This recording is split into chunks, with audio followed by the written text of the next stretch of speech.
Hello students, in this video I am going to discuss about OLEDB namespaces. OLEDB namespaces consist of the OLEDB connection class, OLEDB command class, OLEDB transaction class, OLEDB data adapter class and dataset class. OLEDB connection object is used to connect to a database. It can be declared as dim con as OLEDB connection.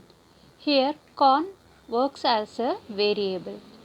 Instantiate the object and supply the object with the connection string. A connection string is made of parameters that are needed to connect to the database.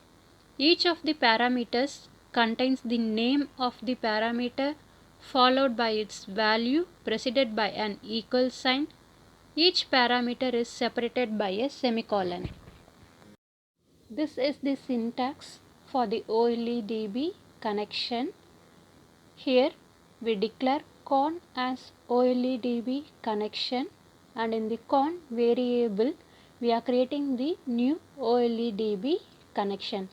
Between the parentheses we are providing the provider name which we are going to use and the data source name and the required parameters.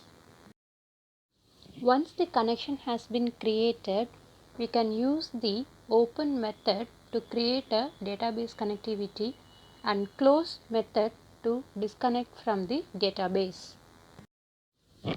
OLEDB command class.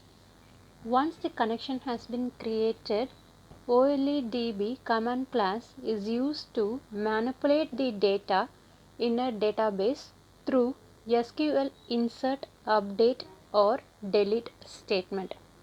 It can be declared as new OLEDB command.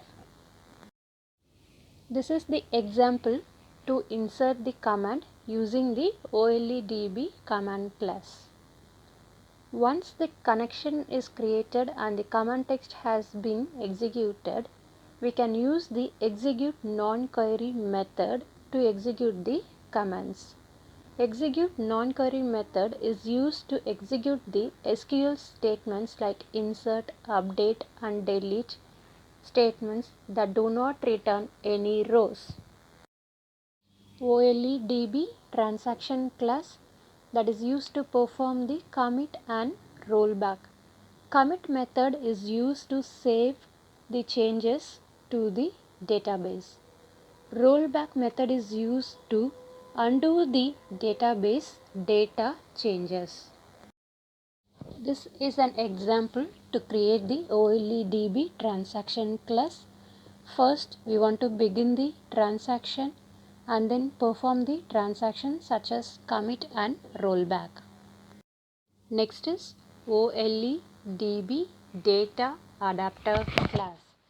It is used to retrieve the data from the database. This is an example to retrieve the data from the database.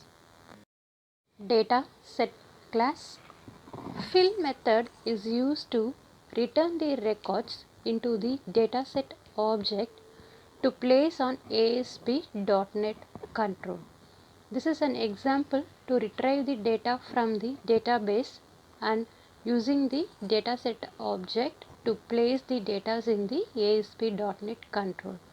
My data dot fill, and in between the parentheses we are specifying the my data set and the field name which we are going to fill.